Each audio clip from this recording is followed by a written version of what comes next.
गिबि गिबियाव गासैबो मेलेमजिबि रायजो राजा नोंथांमोनखौ आंनि बे गोदान भिडिअ बरायग्रोना लानाय जाबाय। इउजि ब्रह्म बिथाङा बुंदों जे इउपिपिएल पलिटिकल पार्टिया जोंनि बिटिसि पलिटिकल सिस्टेमाव नम्बर 1 पजिशनाव दङ आरो बिपिएफ पार्टिया बबे मोनसे पजिशनाव दङ बेखौ दासिमबो मिथिनाय जायाखै बा मिथिनो हायाखै आरो बिजेपि पलिटिकल पार्टिया जोंनि बिटिसि पलिटिकल सिस्टेमाव बबे मोनसे पजिशनाव दं होननानै बिथांखौ सोंथि खालामनाय जादोंमोन। नाथाय बिथाङा बे सोंथिनि फिननायखौ जेरैबायदि होनांगौमोन बेफोरबायदि बिथाङा होनो हादिया बा बुंनो हादिया। কিন্তু তেওঁলোকে এটা অভিযোগ উত্থাপন কৰিছে যে বিটিসিৰ উন্নয়নৰ টকাৰে ইউপিপিএল দলে বিপিএফৰ নেতা ক্ৰয় কৰিছে বুলি অভিযোগ উত্থাপন কৰিছে। ইটো কিমান দূৰ সঁচা? এইবিলাকটো চলিয়ে থাকিব।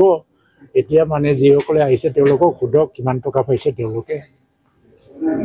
হাগ্ৰামা মহিলাৰী নিজেও জানে প্ৰজেক্ট বা স্কিমৰ এগেইনষ্টত যিবিলাক পইচা আহে সেইটো কোনোবা নেতা বা পলিটিকেল পাৰ্টিৰ মানুহ কিনিবৰ কাৰণে খৰচ কৰিব নোৱাৰে। আপোনাৰ অডিট এটা চিষ্টেম আহি যায়, এটা চেংচন লাগে।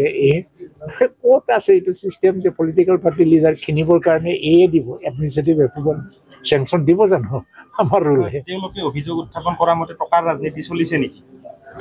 কিয় টকাৰ ৰাজনীতি চলিব? যিবিলাকে আহিছে চব মানে ধনী মানুহে আহিছে, পইচা নালাগে তেওঁলোকক। আমাৰ হিতেশ বসুমতাৰী কালি জইন কৰিব, সিহঁতো নিজে ধনী মানুহ, ব্যৱসায়ী মানুহ আৰু খাম্পা বৰগীয়াৰী বহুত ধনী মানুহ। বিটিসি নিৰ্বাচনৰ প্ৰাক মুহূৰ্তত বিপিএফ দল শক্তিশালী হৈ নাথাকিব নেকি? এতিয়া মানে বিটিচিৰ নিৰ্বাচনলৈকে থাকিব, বাচিব 4-5টা মান আহি যাব পাৰে। মই একেবাৰে জিৰ' হৈ যাব বুলি নকওঁ, কিন্তু বিপিএফটো ইয়াৰ পিছত আকৌ ধ্বংস হৈ যাব। বহুত মানে দলৰ লগত বহুত তেওঁলোকৰ মানুহবিলাকে মাৰ্চ হৈ যাব, বিলীন হৈ যাব। বিপিএফ নাথাকে, এইটো মিছা মিছি আশা কৰি লাভ নাই। আপোনালোকে এইবাৰ নিজাববীয়াকে খেলিব নে বিজেপিৰ লগত থাকিব? এইটো কথা স্পষ্ট। বিজেপি আপোনালোকক ল'ব? বিজেপি আৰু ইউপিপিএলৰ মাজত এলায়েন্সৰ খেলিলেও এইটো ধৰি লওক যে আমি খুব বেছি ভোট পাবৰ কাৰণে বা শ্বেয়াৰ পাবৰ কাৰণে এলায়েন্স কৰিছোঁ। আৰু যদি কৰা নহয় তাতো এটা মিনিং আছে যে হয়তো আমি বেলেগ বেলেগকৈ খেলিলে দুয়োটাও মানে ভাল নাম্বাৰ লৈ আহি পেলাই চৰকাৰ গঠন কৰিম। মুঠতে কনক্লুজনটো এইটোৱেই যে ইউপিপিএলৰ নেতৃত্বতে বিজেপি, ইউপিপিএল আৰু কোনোবা যদি এলায়েন্সৰ জিকি যায়, এটা এলায়েন্সৰ চৰকাৰ যে হ'ব ইয়াত কোনো সন্দেহ নাই। এইটো এটা এগ্ৰিড পইণ্ট।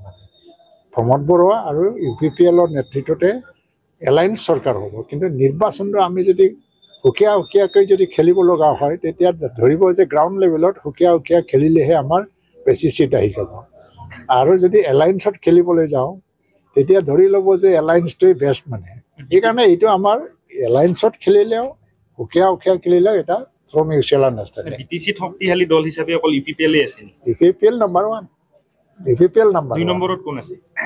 এতিয়া বিপিএফ আছিলে, কিন্তু বিপিএফ কিমান তললৈকে গুচি যায় আমি ক'ব নোৱাৰোঁ। এতিয়া বিজেপিয়ে অলপমান উঠি আহি আছে, কিন্তু বিপিএফটো আমাৰ যথেষ্ট শক্তিশালী আছিল, কিন্তু ইমান তললৈকে গুচি গ'ল। কিমান তললৈকে যাব এতিয়া ক'ব নোৱাৰে। বিজেপিও বেছি শক্তিশালী হ'ব পৰা নাই নেকি বিটিসি? এইটো বিজেপিয়ে ক'ব, মই নকওঁ আৰু।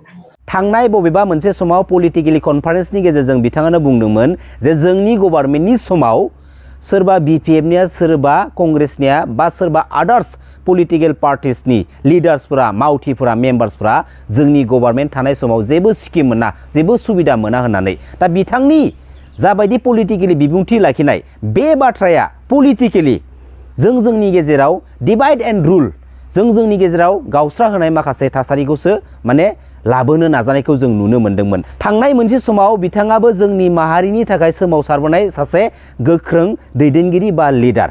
दा फैयै बबेबा मोनसे स्टेजाव बिथांमोना पलिटिकेल प्लेटफर्माव फैखांनायनि उनावहाय जोंनि माहारिनि बर' फिसाफोरखौनो पलिटिकेल प्लेटफर्मनि गेजेरजों गावस्रा होनो नागिरनाय, गावजों गाव एना एनि जाहोनो नागिरनाय माखासे डायलगफोरखौ मारिनायखौ जों जेब्ला नुयो जों एक्चुअलि दुखु मोनो। लोगोसे जोंहा गोसोआव माने हजम जाया, जेराव नोंसोरबायदि एसेबां रोंखा राखा हारिनि थाखाय सोमावसारबोनाय सासे दैदेनगिरिनि खुगानिफ्राय बेफोरबायदि गनायजाथावै बाथ्राखौ जोङो बुंनायखौ नुनो मोनगोन बा खोनानो मोनगोनखौ जोङो मालाबाबो सानाखैमोन। आरो फैबाय थानाय समाव जायफोर पलिटिकेल लिडारफोरा पलिटिकेल प्लेटफर्मनि गेजेरजों गनायजाथावै माखासे बाथ्राफोरखौ जों रायजो राजानि सिगाङाव बुंनानै फोस्रावनानै होयो, बैफोर लिडारफोरखौ जोंनि माहारिनि इयुन जेनेरेशना फल' खालामोब्ला, बैसोरनि आइडियोलजिखौ फल' खालामनानै लामा हान्थियोब्ला फैबाय थानाय समाव जोंनि माहारिनि गेजेराव मोजां दैदेनगिरि, मोजां लिडार जोनोम जानो हागोन ना रायजो राजा नोंथांमोन मालाबाबो हानाय नङा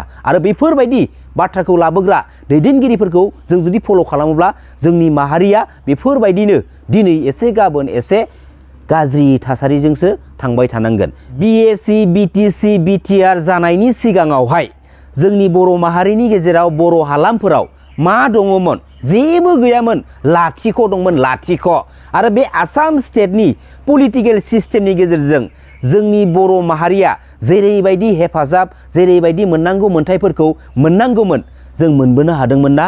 मोनबोनायखौथ' गोजाननि बाथ्रा हा दिनै आसाम स्टेट पलिटिकेल सिस्टेमनि गेजेरजों जों बर'फोरनि गेजेराव गावस्रा होलायनाय गावजों गावनि गेजेराव बुलाय सुलाय खालामनो नाजानाय माखासे पलिटिकेलि प्लेन पलिसिफोरखौसो जोङो नुबोबाय थानो मोन्दों। जेरावनोखि थांनाय मोनसे समाव गुबुन हारिनि पलिटिकेल पलिसिखौ जों गावजों गावनि गेजेराव बुजिस्लाबनो हायैनि जाहोनाव जों गावजों गावनि गेजेरावनो बुलाय सुलाय जानाय मोनसे थासारि जाथायबो सोमजिलांदों। जोबोद दुखुनि बाथ्रा। आरो बे थासारिखौनो जोंनि बिटिसि पलिटिकेल सिस्टेमनि गेजेरजों बे एन्टि बड' हारिनि सुबुंफोरा जेब्लायबो नाजाबोगासिनो दङ। जेब्ला मानगोनां प्रमद बर' बिथाङा एबसुनि आफादगिरि जानानै बे बड'लेण्ड मुभमेन्ट सोमावसारनायखौ मेन रलाव थानानै लिडिं खालामबाय दंमोन, अब्ला बै समाव मानगोनां प्रमद बर' बिथांखौ नेसनेल आरो स्टेट लेभेलनि माखासे इन्टेलेक्सुवेल पलिटिकेल लिडारफोरा टार्गेट खालामहरदों।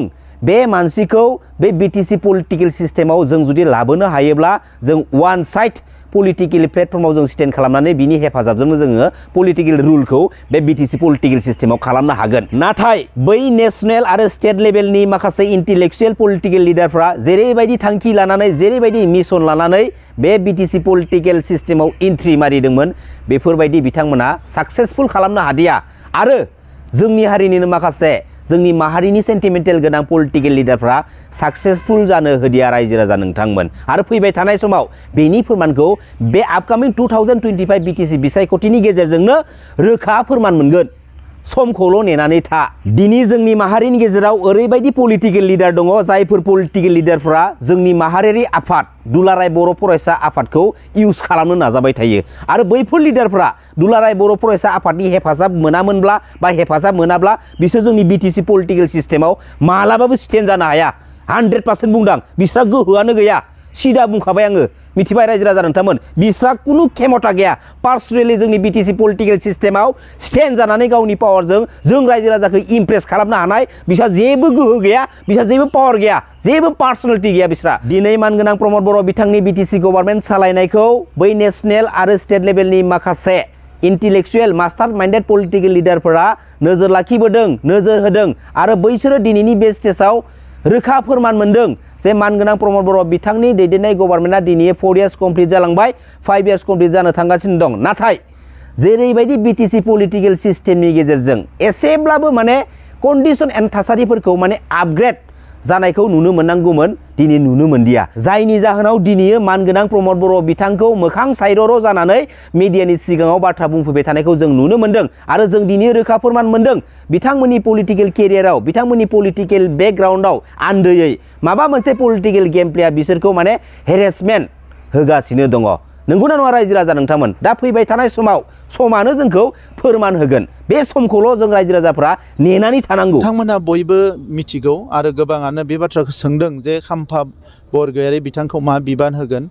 दैदेनगिरि सासेया गावसो गुबुनखौ थिग खालामो, बिथांखौ गुबुना थिग खालामा।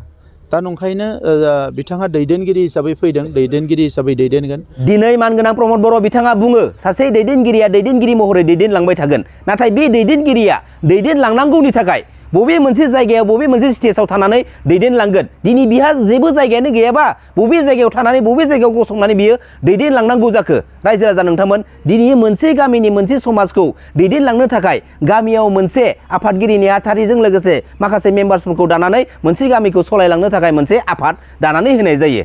अब्ला नोंथांमोनानो एसे साननानै नायदो बाथ्राफोरखौ बबे एंगेलजों खारगासिनो दङ। मानगोनां खाम्फा बरगयारि बिथां मानगोनां चन्दन ब्रह्म बिथांमोना दिनै बिपिएफ पार्टिखौ एंगारनानै रिजाइन खालामनानै इउपिपिएल पार्टियाव जयेन जाहैबाय आरो बैफोर माखासे पलिटिकेल लिडारफोरनि पार्टि एंगारनानै जयेन जाहैनाय बाथ्राखौ लानानै जों रायजो राजाफ्रा नोजोर होनांगौनि सावरायनांगौनि जेबो गोनांथि गैया आरो बैसोर जयेन जाहैनायनि सायाव मानगोनां हाग्रामा महिलारि सारा मा बुंदों दिनैयो इउपिपिएल पार्टिया बिथांमोन सानैखौ माने गावबुरानि पस्ट होदों होननानै जानोबो हागौ मानगोनां हाग्रामा महिलारि सारा जानला मेनला बाथ्रा बुंखाया आरो बिथांनि बाथ्रा बुंनाया जेब्लाबो माने सैथो लामाजों खारनायखौ जोङो नुनो मोनबाय थायो नंगौना नङा रायजो राजा नोंथांमोन बेखायनो फैबाय थानाय समाव जोंनि बिटिसि पलिटिकेल सिस्टेमनि गेजेरजों जोंनि पलिटिकेल लिडारफ्रा गावजों गावनि गेजेराव पलिटिकेलि डिबेट खालामलायनायफोरखौ जोङो पार्सनेलि इसु खालामलायनानै लायालासिनो गोजोनै गोजोन आपकामिं 2025 बिटिसि बिसायख'थिखौ जों जेन बारहोहरनो हायो आरो बे पलिटिकेलि प्लेटफर्मनि